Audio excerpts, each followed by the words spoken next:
Yoga chapter 1 Chandra എന്ന ഫിലിമിന്റെ റിലീസിന് ശേഷം നമ്മൾ വീണ്ടും ആ ക്യാരക്ടറിനെ പറ്റി സംസാരിക്കാൻ തുടങ്ങിയിരിക്കുന്നു. ഇതിനു മുമ്പ് നമ്മൾ അതിനെപ്പറ്റി സംസാരിച്ചത് നമ്മുടെ ഐക്കോണിക് ഫിലിമായിട്ടുള്ള ബ്രഹ്മയുഗത്തിലാണ്. അതെ, ഞാൻ ഇന്ന് നിങ്ങളോട് പറയാൻ പോകുന്നത് അവന്റെ കഥയാണ്, അതായത് ചാത്തന്റെ കഥ. വാ.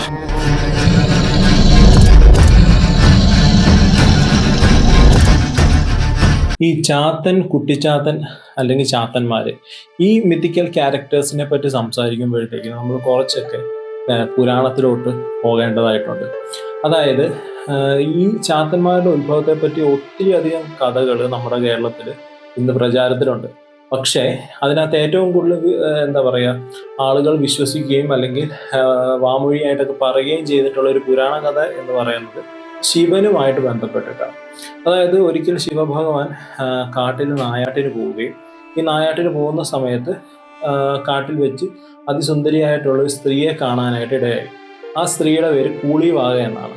അപ്പം അവരെ കണ്ട് അവരിൽ ആകൃഷ്ടനായ ഭഗവാൻ തൻ്റെ ആവശ്യം ആ സ്ത്രീയോട് പറയുകയും നായാട്ടിന് പോയി വന്നതിന് ശേഷം കാണണമെന്ന് പറയുകയും ചെയ്തു. അപ്പം ഇത് ശരിക്കും പറഞ്ഞാൽ കൂളിവാകയ്ക്ക് അപ്പം വളരെയധികം ഭയമുണ്ടായി. അപ്പം കൂളിവാക തൻ്റെ ആരാധ്യ ആയിട്ടുള്ള ദേവിയായിട്ടുള്ള ശ്രീ പാർവതിയെ പ്രാർത്ഥിക്കുകയും ശ്രീ പാർവതി പ്രത്യക്ഷപ്പെട്ടിട്ട് കൂളിവാകയ്ക്ക് ശരിക്കും ഈ ഉണ്ടായ അനുഭവം എന്ന് പറയുന്നത് ഇവരുടെ മുൻജന്മത്തിലെ ഒരു പാപത്തിൻ്റെ പരിഹാരമായിട്ട് ഇവർക്ക് കിട്ടിയ ഒരു കാര്യമാണ് അവരെ പറഞ്ഞ് മനസ്സിലാക്കുന്നത്. അതായത് മുൻജന്മത്തിൽ ഈ കൂളിവാക ശരിക്കും ഈ പാർവതി ദേവിയുടെ ഒരു തോഴി അല്ലെങ്കിൽ ദാസിയായിരുന്നു. അപ്പം കൈലാസത്തിൽ നിന്ന് പാർവതി ദേവി ഒരു ദിവസം മാറി നിന്നപ്പം കൂളിവാക ഗണപതിക്ക് മുലയൂട്ടി, അനുവാദമില്ലാതെ മുലയൂട്ടി. ഇത് കണ്ടുകൊണ്ട് വരുന്ന പാർവതി ദേവി ഭയങ്കര അധികം കോപിഷ്ഠയാകുകയും ഇവരെ അടുത്ത ജന്മത്തിൽ നീ ഒരു കാട്ടുവാസിയായി ഒരു ചണ്ടാള കുലത്തിൽ ജനിക്കട്ടെന്ന് ശപിക്കുകയും ചെയ്തു. അപ്പം ഇത് കേട്ട് ഈ കൂളിവാക മാപ്പിരുന്നപ്പം ശാപം കൊടുത്തു കഴിഞ്ഞാൽ ശാപമോക്ഷം കൊടുക്കുക എന്ന് പറയുന്ന ഒരു കാര്യം കൂടെ ഉണ്ട്. അപ്പം ശാപമോക്ഷമായിട്ട് ഈ അടുത്ത ജന്മത്തിൽ ഭഗവാൻ ശിവന്റെ പുത്രന്മാർക്ക് മുലയൂട്ടാൻ നിനക്ക് സാധിക്കട്ടെ എന്ന് പറഞ്ഞത് ശാപമോക്ഷം ഇവർക്ക് കൊടുത്തിരുന്നു, ഈ കൂളിവാകയ്ക്ക് പാർവതി ദേവി കൊടുത്തിരുന്നു. അപ്പം ശരിക്കും അതാണ് ഈ ജന്മത്തിൽ ഇപ്പോൾ ഇവർക്ക് ഉണ്ടായതെന്ന് പാർവതി ഇവരെ പറഞ്ഞ് മനസ്സിലാക്കുകയും ചെയ്തു.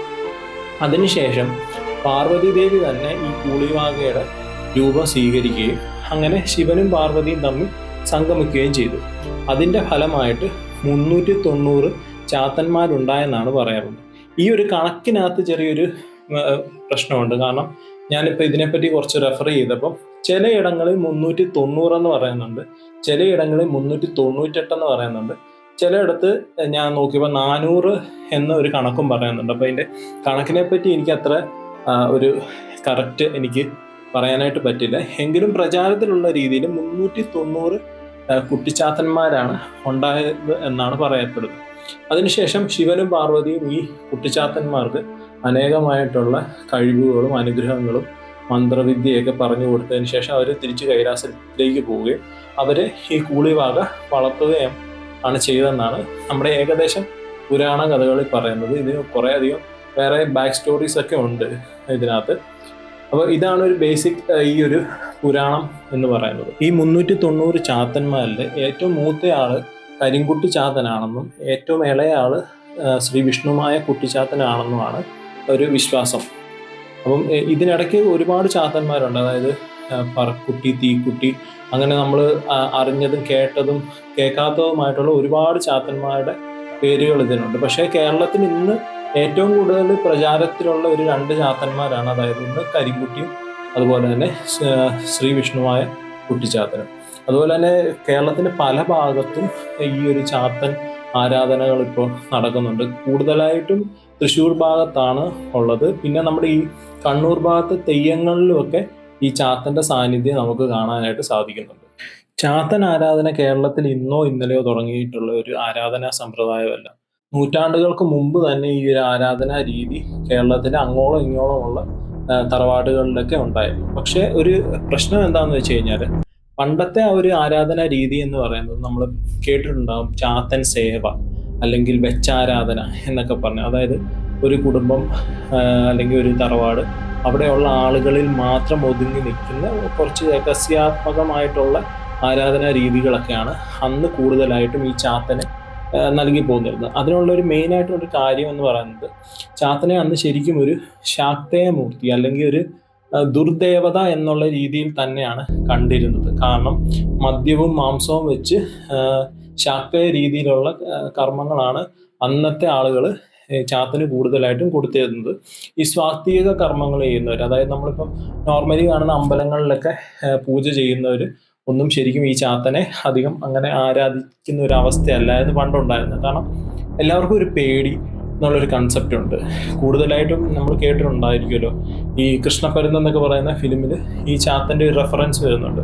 അതായത് നമ്മൾ ഈ പറയുന്ന പോലെ അവർക്ക് ആവശ്യമുള്ള കാര്യങ്ങൾ കൊടുത്തിട്ട് അവരെ കൊണ്ട് കാര്യങ്ങൾ സാധിച്ചെടുപ്പിക്കുന്ന ഒരു രീതിയിലുള്ള ഒരു ദേവതയായിട്ടാണ് പണ്ട് കണക്കാക്കിയിരുന്നത്. അതുകൊണ്ട് തന്നെ ആളുകൾ അധികം എന്താ പറയുക, കുറച്ച് ആളുകൾ മാത്രമാണ് ഈ ഒരു ആരാധനയിൽ ഉണ്ടായിരുന്നത്. അധികം ഒരു വൈഡ് സ്പ്രെഡ് ആയിട്ട് അല്ലെങ്കിൽ ഒരു സോഷ്യലൈസ് ആയിട്ട് ഈ ഒരു മൂർത്തിയെ പണ്ട് ആരാധിച്ചിരുന്നില്ല. ഇപ്പൊ കാലം മാറി, അതിനനുസരിച്ച് നമ്മുടെ ഈ ഒരു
ഡയറക്ടറിനെ ആയിട്ടായിരുന്നു അതിന് ഒരു ചാത്തനെ അവിടെ പ്രസന്റ്. മലയാള സിനിമയിൽ മാത്രമല്ല കേട്ടോ ഈ ഒരു നെഗറ്റീവ് അല്ലെങ്കിൽ പോസിറ്റീവ് എന്നുള്ള ഒരു ചാത്തൻ എന്ന് പറയുന്ന ക്യാരക്ടറിനകത്ത് വരുന്നൊരു കോൺഫ്ലിക്റ്റ് റിയൽ ലൈഫിലും ഈ ഒരു കോൺഫ്ലിക്റ്റ് ഉണ്ട് എന്ന് എനിക്ക് തോന്നിയിട്ടുണ്ട്. കാരണം എന്താണെന്ന് വെച്ച് കഴിഞ്ഞാൽ, ഞാൻ ഇടയ്ക്ക് തൃശ്ശൂർ പോകാറുള്ള വ്യക്തിയാണ്. എൻ്റെ ഒരു കസിൻ്റെ വീട്ടിൽ പോകാറുള്ളതാണ്. അപ്പം അവിടെ ഒരു പ്രാവശ്യം ചെന്നപ്പം ഞാൻ അതിനു മുമ്പ് ഈ ഒരു ക്യാരക്ടറിനെ പറ്റി കേട്ടിട്ടുണ്ട്, വിഷ്ണുമായ കുട്ടിച്ചാത്തനെ പറ്റി കേട്ടിട്ടുണ്ട്. സോ എനിക്കത് ആ ഒരു അമ്പലത്തിലൊന്ന് പോകണമെന്നുണ്ടായിരുന്നു. അപ്പം ഞാനവിടെ ചെന്നിട്ട് ഇങ്ങനെ ഈ പെരിങ്ങോട്ടുകര എന്ന് പറഞ്ഞ ക്ഷേത്രത്തിലാണ് പോയത്. അപ്പോൾ പോകണമെന്ന് പറഞ്ഞപ്പം ഞാൻ ഇതെങ്ങനെ കുറച്ച് പേരോട് കമ്മ്യൂണിക്കേറ്റ് ചെയ്ത്, അപ്പം ചിലർ എന്നോട് പറഞ്ഞാൽ അയാൾ പൊക്കോ, നല്ലതാണ്, പോയി പ്രാർത്ഥിക്കുക എന്നുള്ള രീതിയിൽ വളരെ പോസിറ്റീവായിട്ട് പറഞ്ഞു. പക്ഷെ ചിലർ എന്നോട് പറഞ്ഞത് എന്തിനാണ് പോകുന്നത്, കാരണം മറ്റുള്ള ദേവതകളെ പോലെയല്ല അവിടെ ചെന്ന് നമ്മൾ പ്രാർത്ഥിച്ചു കഴിഞ്ഞാൽ എന്നും നമ്മൾ പ്രാർത്ഥിച്ചുകൊണ്ടിരിക്കണം. അതായത് നമ്മൾ അവരെ മറക്കാൻ പാടില്ല, മറന്നു കഴിഞ്ഞാൽ നമുക്ക് ഭയങ്കര ബുദ്ധിമുട്ടുണ്ടാവും, നമുക്ക് വളരെ ലൈഫിനകത്ത് വളരെ പ്രോബ്ലംസ് ഒക്കെ ഉണ്ടാവും. അങ്ങനെ ഇങ്ങനെ ഒരു നെഗറ്റീവ് രീതിയിലൊക്കെ അവർ സംസാരിക്കുന്നത് ഞാൻ കേട്ടു. അപ്പോൾ ശരിക്കും പറഞ്ഞാൽ ഈ ഒരു കോൺഫ്ലിക്റ്റ് ഇപ്പോഴും നമ്മുടെ ആളുകളുടെ ഇടയിലും ഉണ്ട്. ഈ ഒരു ക്യാരക്ടറിനെ പറ്റിയിട്ടുള്ള ഒരു പേടി കൊണ്ടിരിക്കുന്ന ആൾക്കാരുണ്ട്. ചിലർ വളരെ ഭക്തിയോടുകൂടി ഒക്കെ ആരാധിക്കുന്ന ആളുകളും ഇന്ന് കേരളത്തിൽ ഉണ്ട്. ചുരുക്കി പറഞ്ഞു കഴിഞ്ഞാൽ ചാത്തൻ വെറും ഒരു കെട്ടുകഥയാണെന്നും അത് വലിയ ഒരു കാര്യമായിട്ടുള്ള ഒരു ക്യാരക്ടറൊന്നും അല്ലെന്ന് വിശ്വസിക്കുന്ന കുറേ ആളുകൾ നമ്മുടെ ഇടയിലുണ്ട്. അതുപോലെ തന്നെ ചാത്തൻ ഒരു ദുർമൂർത്തിയാണ് എന്ന് വിശ്വസിക്കുന്നവരുണ്ട്. എന്നാൽ ചാത്തനെ എന്താ പറയുന്നത്, സാധാരണ ക്ഷേത്രങ്ങളിലൊക്കെ ആരാധിക്കുന്ന പോലെ ആരാധിക്കുന്ന ഒരു വലിയ ജനവിഭാഗവും ഇന്ന് കേരളത്തിൽ നിലനിൽക്കുന്നുണ്ട്. എന്തൊക്കെ പറഞ്ഞാലും ഇപ്പം മലയാള സിനിമയിൽ ഒരു മുതൽക്കൂട്ടായിട്ട് നമ്മുടെ ചാത്തൻ മാറിയിരിക്കുകയാണ്. സോ ഇന്നത്തെ വീഡിയോ ഇത്രയൊക്കെ ഉള്ളൂ. എല്ലാവർക്കും ഇഷ്ടപ്പെട്ടു എന്ന് ഞാൻ വിശ്വസിക്കുന്നു.